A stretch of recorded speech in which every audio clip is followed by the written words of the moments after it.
OC. Viewer discretion is advised. Incoming transmission in 5, 4, 3, 2, 1.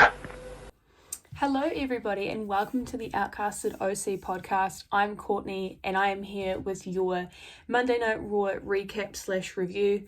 Now this is the first Monday Night Raw after Night of Champions, so this episode is quite structured around what happened at Night of Champions and a lot of the fallout after Night of Champions. So if you want to find out what happened today on Monday Night Raw, keep watching. So the show kicked off with Seth Rollins coming out through the crowd, coming home to Monday Night Raw as the new World Heavyweight Champion. Now I got massive Shield vibes from this and I really enjoyed him interacting with the crowd and obviously looking like he's having a really good time. Came down to the ring, he said he's a revolutionary, he's a visionary, he's Seth freaking Rollins. The crowd was chanting, "You deserve this," which, I mean, he obviously does. He was talking about how he's, now finally the World Heavyweight Champion. He's been waiting for this day for a long time. It's been a long road to get here, lots of highs and lots of lows, but standing here tonight feels right. He doesn't want to talk about the past, he wants to focus on the future. And finally, Monday Night Raw has a champion that wants to be there, wants to fight, and actually wants to represent Monday Night Raw and obviously for a title. The crowd was chanting, "Thank you, Seth," which was really cool to see, and obviously "You deserve it" chants were happening too. He said he's ready for a fight, he wants a fight, and if people step to him, the result will be the same. He will stay as the World Heavyweight Champion. AJ Styles' music hits. He comes out to the ring. Corey Graves mentions that he's obviously from SmackDown. He looks at Seth, he grabs the mic and he says he knows that he's meant to be on SmackDown, but he couldn't resist coming to Monday Night Raw to congratulate Seth, which when they first were looking at each other, that's not what it looked like was going to happen. AJ said that he gave Seth everything that he had, and obviously Seth knew what was coming before AJ was about to make the move.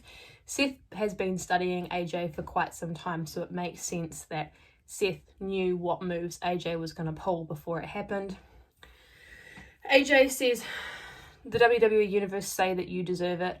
I don't think you deserve anything. If anything, you earned the right to be the World Heavyweight Champion." And the crowd starts singing Seth's song. Seth says, "AJ, I'm not too good at these things. After the beating I gave you at Night of Champions, you earned this." And puts his hand out for a handshake. They shake each other's hand. It's a cute wee moment. Then the Judgment Day comes out to the ring and they're basically talking about how this is making them feel nauseous and how they run Monday Night Raw. The bloodline has completely imploded, but the Judgment Day is here to run the entire WWE. And let's not forget, the Judgment Day actually beat KO and Sami Zayn, which Roman Reigns couldn't even do. Rhea Ripley says to Seth, from one champ to another, don't get too comfortable with the championships because one of us are going to take it from you. And they're basically going around the group trying to figure out who's going to take it from each other. Then Judgment Day says that they're going to finish the job tonight and that AJ says, "Seth, did you hear that? It sounds like they're almost challenging us." Seth says, "Any two of you versus us for Monday Night Raw, the main event tonight. Let's make it happen." Crowd was very excited and so was I. Then we had the first Money in the Bank qualifying match, which was Ricochet versus The Miz. Honestly, I didn't really enjoy this match. I love Ricochet. I think he's great. Ricochet did a fantastic job in this match. I just felt like The Miz was really, I just don't think the styles matched in the ring. Ricochet ended up winning with a shooting star press, so he is going through to Money in the Bank, which I am super excited by. Then we cut to Adam Pearce talking backstage. He's talking to someone on the phone, which we're obviously assuming is Triple H. Talking about making this match official, obviously because AJ Styles is a part of SmackDown, he shouldn't really be competing on Raw, but they're trying to make it happen. Seth goes ahead and he says, "Look, it's my first night as champion, please don't embarrass me." AJ's like, "Let's not let Seth speak for me." Seth Rollins asks AJ, "Are you afraid of Rhea or Dom?" And then, as Adam Pearce is chatting to them, one thing I noticed that I really love is Seth peeked over Adam Pearce's shoulder to see who he was on the phone to, and he was like, "Oh." Obviously, it's the big guy, Papa H, obviously. And then Adam Pearce asks AJ, "Do you have your ring gear?" And AJ's like, I'm a professional, of course I have my gear. And the match is made official for the main event of Monday Night Raw. So it's Judgment Day versus Seth Rollins and AJ Styles. Not too sure yet who's going to be a part of it from Judgment Day, but we find out in the end of the episode. Then we had a video package recapping the match from Night of Champions from Trish Stratus, showing the interference from Zoe Stark. Trish Stratus comes out to the ring, not only wearing the gear that she wore at Night of Champions, but sporting a massive bruise on her face from the match. She cuts a promo saying, you know, thank you for saying thank you, Trish, but you know what? It really means nothing to me. I don't really care what you have to say. I told you I was going to do what I did, and I did. I told you I was going to beat Becky at Night of Champions, and I did. You shouldn't be surprised because there's a goat. This goat things. This is what you do when you're it. Now she says Becky is going to crawl back into her dark hole and go through her stuff, and it'll give other superstars a chance to go for the top. Like the one who had my back at Night of Champions. She says she didn't need the help, but this person wanted to help her. This person has the same attitude, aggression, and ruthlessness that reminds Trish of herself. Introduces Zoe Stark. Zoe Stark comes out to the ring sporting a thank you Trish t-shirt. Crowd is booing her, which is obviously a great response and reaction for the crowd. They always say that if you're not getting any reaction, you're not doing your job right. So Zoe Stark definitely getting a lot of boos. She said she came into WWE to make a statement and to be the best, and who better to learn from than Trish Stratus, who's one of the OGs. She could have taken the long, hard road, or she could be smart and be led by somebody like Trish Stratus. Trish is humble, giving, kind, and now that she's got the opportunity, she wants to say, thank you, Trish. And Trish says, Becky Lynch, like, if you come back here and you mess with my face, I'll have Zoe Stark show you what's up. Becky Lynch's music hits. She comes out to the ring. She's also wearing her Night of Champions gear as well too. She said, if you are going to show me what's up, I'll ruin your life. Trish, you're in your ring gear. I'm in my ring gear. Why don't we restart the match now? Zoe ends up beating down on Becky. Becky comes into the ring, does like a flying spear kind of thing at Trish Stratus, but then Trish and Zoe end up getting the upper hand, beating Becky down. Zoe Stark hits Becky Lynch with the Z360. They end up putting her into the corner of the ring and trying to put the Thank You Trish t-shirt on her. During this, I was hoping someone was going to come out and help Becky, but I think this only makes Becky's fight a lot more harder. And if she eventually does have someone to come and help her, I do think that this will definitely help. We had a backstage segment of Indus Sher walking out to the ring. Then we had a tag match between Indus Sher and what was described as WWE Performance Center talent. Indus Sher coming away with the win. Clearly it was just a squash match. Then we had Sami Zayn and Kevin Owens coming out to the ring to cut a promo. Sami Zayn was basically saying they feel really good after not only retaining but watching the bloodline crumble, and it was obviously the worst night of Roman Reigns' life. You know, you deserve everything you got. That's all I have to say about Roman at this point. You may be the greatest, but when you look at us, you'll know in the future that we actually won. Imperium comes out and Ludwig Kaiser says, you know, it was an impressive victory. But the most impressive man who extended his record-setting Intercontinental reign was Gunther. Kevin Owens basically asks, you know, why are you here? This isn't how things work. You have to wait for people to call you out. You can't just come out here whenever you want. He completely loses his cool, but Sami's trying to calm him down and it's like, hey, prepare for your match against Alpha Academy. Like, don't you worry about what we've got going on. Ludwig Kaiser talks about Matt Riddle and says that he's an embarrassment, and then says that, you know, Kevin Owens and Sami Zayn are embarrassments for holding those championships, and they're not worthy of those championships, and also not even worthy of representing Monday Night Raw. Kevin Owens, he has no chill, basically just goes ahead and he says, look, we're always hearing from Slender Man, but we never hear from the bald one, obviously referring to Giovanni Vinci, and he says, I wonder what the bald one has to think. Ludwig Kaiser basically is just trying to say that nobody disrespects Imperium, but Chad Gable comes out and obviously captures the attention of everybody. He comes out with Otis and Maxine Dupree. He says that this is the new and improved Alpha Academy, making it 3 of Otis, Maxine, and myself. Then we had the scheduled tag match between Imperium and Alpha Academy. KO and Sami Zayn were sitting ringside. Now, I thoroughly enjoyed Kevin Owens and Sami Zayn on commentary. They're fantastic. They've got such good chemistry. I would love to be their friend. We literally didn't hear anything from Corey Graves and Kevin Patrick because of how awesome they were on commentary, and they were even shocked as well too. I forgot to include this with the Alpha Academy and Imperium match. Now, it was Imperium that came away with the win on that one. Kathy Kelly caught up with Raquel Rodriguez and Shotzi backstage before the Fatal 4-Way tag match and asked, do you actually have any in-ring chemistry, because you obviously haven't been together for very long?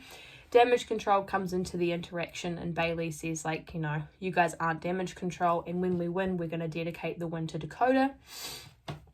Raquel Rodriguez hits her with the, Shotzi and I beat you last week and you're a part of Damage Control. You created Damage Control, but you haven't even won gold within the faction. So what are you talking about?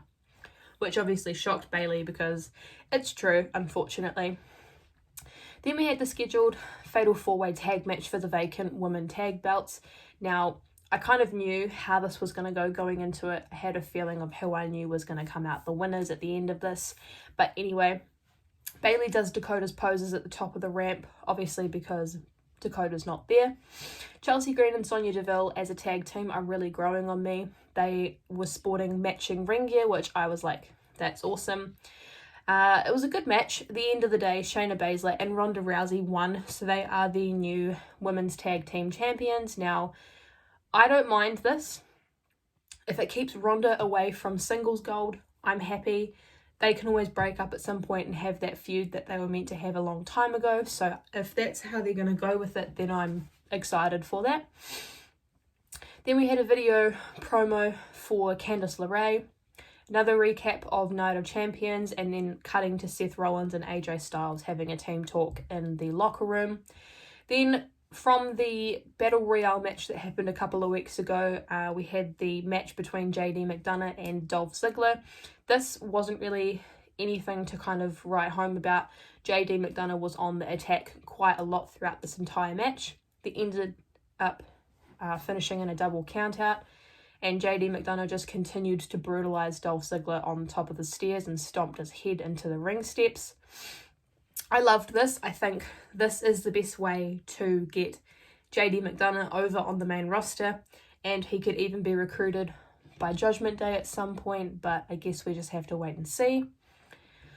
Then we had a video recap of the match between Brock Lesnar and Cody Rhodes from Night of Champions. Cody Rhodes cut a promo basically saying that he lost his match against Brock Lesnar due to referee stopping the match, and that his co-workers and contemporaries told him he was foolish and crazy for not wanting to tap out and actually wanting to participate in the match.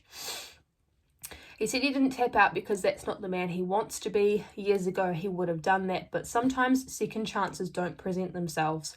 And a wildly popular superstar would always say never give up, which is a massive reference to John Cena. Brock Lesnar, I have a question for you. You're not here, so I have to talk to the camera because you're clearly taking your annual vacation. Brock Lesnar, are you satisfied with this being done? Cody's got a victory over Brock. Brock's got one over Cody. And he said he hopes he's not happy with how this is finished. He's issuing an open challenge to Brock Lesnar. He runs off a list of all the dates that he's going to be available. He says, if I'm standing in a ring, I'm standing in here ready to fight you, Brock. Tonight, I also want to make it the last time I rattle off your accomplishments. You're a beast enough to break my own arm, but you're not man enough to make me tap out. If you're not man enough to accept my challenge, then you're afraid of me, is basically his promo. I think this is a really good promo. It's a way of adding some intrigue to the feud that is kind of cooling off a little bit. I think it should be done by now, but if this is how they're going to go about things, then I think that's awesome. Backstage segment with Kathy Kelly, Matt Riddle comes in and starts talking about how the opportunity for him to, qualify for a Money in the Bank ladder match means a lot to him. He talks about cashing in on Seth or Roman. Then Gunther comes in and he, congratulates him and says, good luck for the opportunity. You can cash in on me if you want. It'll be humiliating when I beat you, which is always fun for me. So all the best with that. Then we had the second men's Money in the Bank qualifying match, which was between Shinsuke Nakamura and Bronson Reed. I would have liked to see Bronson win this match, if I'm being totally honest. I am a fan of Shinsuke Nakamura, but I just think maybe Bronson Reed would have lent well more to this match than Shinsuke, but that's totally fine. It was a great match. I was definitely looking forward to it, as this could have been considered a dream match for many people. Shinsuke ended up coming out with the win, which I've already got written down. You know, if they have a big push planned for Shinsuke, then I'm totally fine with it, but if not, I think Bronson should have been in the match. Kathy Kelly caught up with Ronda Rousey and Shayna Baszler after the win. Kathy asked, how does it feel to be the new tag champions? Ronda said, for years we've been discounted. We've been what people don't want us to be. Shayna says that loyalty is everything and we're the new tag champions and the baddest team on the planet.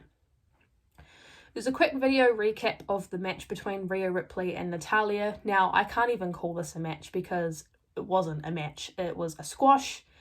And Natty just looked really bad coming out of this match. Byron Saxton catches up with Judgment Day before the main event, congratulates Rhea over her win from Natalya at Night of Champions. Rhea said it wasn't a victory, I destroyed her, and that's why she's not here this week. She's at home fixing herself up. Damien said that he would think twice before stepping up to us. Rhea said she's been in this business for a long time, but you can't get distracted because that's when things like this happen. Byron Saxton was trying to figure out and ask Judgment Day who's a part of the tag team match, and Finn was like, I can't tell you, or if I tell you I'd have to blank you. You know the rest, I'm not going to say it here. Damian Priest said, we've got things to get ready for, we have things to do, so we can't really sit and talk right now. Announced for next week, qualifying matches for the women, so Sonya Deville will go up against Becky Lynch, and Zoe Stark will go up against Natalya for spots in the Money in the Bank women's match. Now, personally, my predictions for this are Becky Lynch and Zoe Stark for the win. I'd really like to see that. And finally, the main event, we have Judgment Day versus Seth Rollins and AJ Styles. Now, it was shown early in the match that Finn Balor was attacking Seth Rollins before the match began. Dom fakes out that he's going to be participating in the match, but quickly swaps out with Finn Balor. So you've got Rhea and Dom outside the ring, Finn and Damien in ring action. There was an awesome moment at the beginning between Seth and Rhea, recreating the Melina and Shawn Michaels spot outside of the ring. So they kind of stand next to each other and they're just chilling, realizing, looking around, and they realize that it's them and they freak out. Finn Balor was mocking Seth Rollins quite a bit throughout this match, so I think potentially if Seth is still champion, we're going to see a feud further down the line for the title, which will be quite cool. The performance was really good, especially considering that AJ and Seth had fought earlier a couple of days ago, so they might have been quite tired, but nonetheless, the match was really good. AJ and Finn, as always, have great in-ring chemistry. There was a moment where Damien speared AJ into just over the announcer's table, which was quite cool, and Dominic and Rhea were causing a lot of trouble. Seth came to the rescue and got them ejected from ringside. I noticed there was quite a bit of communication and rivalry between Seth and Rhea during this match, which I thought was quite cool, and I wrote down, I'd love to see a Rhea and Dom versus Seth and Becky intergender match at some stage. That would be awesome. I don't think we'll be seeing that, considering that Becky, I think, has said in the past that she doesn't want to wrestle tag team with Seth anymore, which, I mean, is totally fine. It's your own career. You can do what you want. The match was really good. At the end of the match, it was Seth Rollins and AJ Styles that came away with the win, which was awesome to see, especially coming out of Night of Champions. You want to make them both look credible. So yeah, that was Monday Night Raw after Night of Champions. If you guys like the videos that we put out, please make sure you like, comment, and subscribe. Share the video out to your friends. Keep up with us on our personal social medias and our TikToks. We won't be doing a podcast this week as we've got some scheduling conflicts that we won't be able to do a podcast. But make sure, if you want to find out when we're going to be doing one next, that you check in on the social media. Mostly on the Instagram is when we post about podcasts. But yeah, if you guys enjoyed this, make sure you subscribe for more videos, like and comment and share it. And I will see you in the next one. Bye guys.